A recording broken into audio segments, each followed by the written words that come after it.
3 जून 1947 और शाम के 7 बजे ऑल इंडिया रेडियो नई दिल्ली का स्टूडियो। चिलचिलाती गर्मी से स्टूडियो का भीतरी भाग पूरी तरह से बेअसर था, मगर स्टूडियो में मौजूद चारों शख्स अपने चेहरे पर पसीना सा महसूस कर रहे थे। उन्हें ठीक 7 बजे बारी बारी से पूरे देश से मुखातिब होना था। उन्हें इस बात का इल्म था कि मुल्क का हर होशो हवास वाला शख्स उनके लफ्ज़ों की इंतज़ार में था। पार्कों में लोग 10-10, 20-20 की टुकड़ियों में ट्रांजिस्टरों से सटे हुए थे। चौक चौराहों पर दुकानदारों ने अपने रेडियो सेट पूरी वॉल्यूम में खोल दिए थे। गर्मियों के दिन थे, तपती लू धीरे धीरे मद्दम पड़ने लगी थी। 3 जून और 1947 की शाम 7 बजे कमोबेश पूरा देश यानी कराची से शिलोंग और त्रावणकोर से कश्मीर तक छोटे छोटे रेडियो सेटों से चिपका हुआ था। असम में संचार व्यवस्था बाढ़ के कारण पूरी तरह ठप थी। गुवाहाटी यानी गुवाहाटी, वहां के गवर्नर ने सभी स्थानीय महत्वपूर्ण लोगों को राजनिवास पर रेडियो से प्रसारण सुनने के लिए विशेष रूप से आमंत्रित किया था। बंबई, कराची, लाहौर व अन्य बड़े शहरों में बड़े लोगों ने अपनी कारों को एक ओर रोककर ऑल इंडिया रेडियो के प्रसारणों से कान चिपका लिए थे। रिक्शे वाले और साइकिल सवार भी अपने अपने वाहनों को सड़क एक किनारे पीपल के पेड़ तले टिकाकर पान की दुकानों से चिपक गए थे। देर रात तक चलने वाले सरकारी दफ्तरों और रात की शिफ्ट में काम करने वालों के कान भी बाहर रेडियो की आवाज के साथ जुड़ गए से लगते थे। यह भी कम अजूबा नहीं था कि उस स्टूडियो में वह शख्स मौजूद नहीं था जो पूरे मुल्क के इस सारे घटनाक्रम का केंद्र था। शायद उसे बुलाया भी नहीं गया था।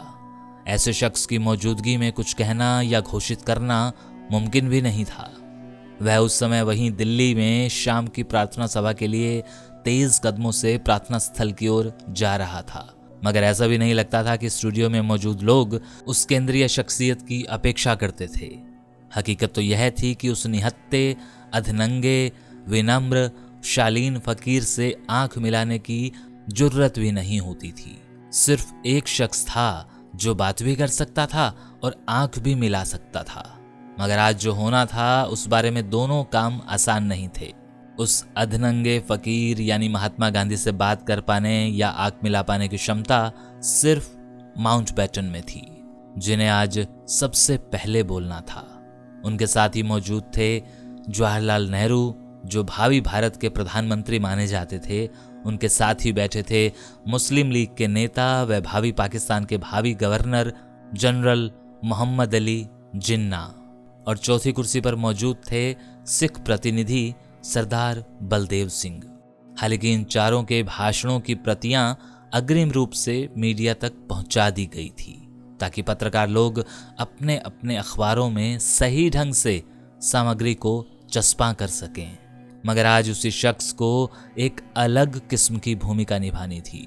उसे औपचारिक रूप से घोषणा करनी थी कि लगभग 200 वर्ष तक इस विशाल देश पर राज करने वाला ब्रिटिश साम्राज्य अब वापसी के सफर पर है। इस विशाल देश को 2 भागों में विभाजित किया जाना था। दोनों सर्वप्रभु सत्ता संपन्न स्वतंत्र राष्ट्र बनने थे, बिल्कुल उसी ग्रेट ब्रिटेन की मानिद जो अब तक इन पर शासन करता था। घोषणा की गई थी कि जून 1948 से पहले पहले सत्ता के सूत्र भारतीय नेताओं को सौंप दिए जाएंगे। यह बात अलग थी कि इस पर अमल कुछ दिन बाद ही हो पाया था, मगर तब तक कुछ भी तय नहीं था। न भारत, न पाकिस्तान, न सीमाएं, न नेतृत्व। यही तय था कि इस घोषणा के बाद 2 स्वतंत्र देशों की स्थापना का सिलसिला शुरू हो जाएगा।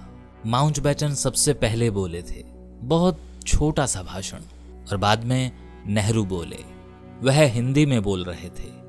उन्होंने अपने संक्षिप्त भाषण में घोषणा की, पीड़ा और यातना के बीच भारत के महान भविष्य का निर्माण हो रहा है।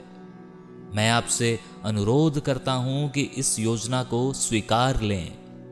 हालांकि आपसे इन सुझावों को मान लेने का अनुरोध करते हुए मुझे कोई खुशी नहीं हो रही। उनके बाद मोहम्मद अली जिन्ना बोले। वह अपने मुसलमान भाइयों से अंग्रेजी में मुखातिब हुए। उन्होंने घोषणा की, इस उपमहाद्वीप में एक इस्लामी देश बनेगा। जिन्ना ने अपने भाषण का अंत पाकिस्तान जिंदाबाद से किया और जाहिर है कि करोड़ों सामान्य मुसलमानों को इस्लामी देश और पाकिस्तान जिंदाबाद के 2 शब्दों से ही बात समझ में आ पाई। मगर परंपरा का निर्वाह करते हुए बाद में रेडियो पर उनके भाषण का उर्दू अनुवाद किया गया, यानी तर्जुमा। अंतिम भाषण सरदार बलदेव सिंह का था। उन्होंने इस फैसले के औपचारिक स्वागत तक अपने को सीमित रखा और इस तरह से भारत विभाजन की औपचारिक शुरुआत हुई थी। फाइलें बताती हैं कि जब बंटवारा हुआ तो उन रास्तों की निशानदेही भी की गई जहां से दोनों देशों के रिफ्यूजी आ सकें और जा सकें। हार्वर्ड की ओर से कराए गए एक सर्वे के अनुसार 145 ऐसे छोटे बड़े रास्ते थे जिनसे उजड़े हुए लोग भटकते भटकते सीमाओं को पार कर रहे थे। भीड़ और काफिलों के आधार पर 134 स्थानों पर इनके लिए दोनों तरफ तंबू लगे थे। कुल 86 ठिकाने ऐसे भी थे जो काफिलों ने अपने आप ही कुछ दिनों के लिए बसा लिए थे। दोनों तरफ के ज्यादातर लोग अपने अपने नेताओं को हिकारत और नफरत के साथ याद कर रहे थे। नए देश पाकिस्तान के कुछ पुराने बाशिंदे जश्न भी मना रहे थे। ऐसे ही जश्न लाल किले के बाहर व पुराने बाजारों में भी कुछ लोग मनाते हुए दिखे। और हमेशा की तरह यह आर्टिकल भी डॉक्टर चंद्र त्रिखा साहब की कलम से।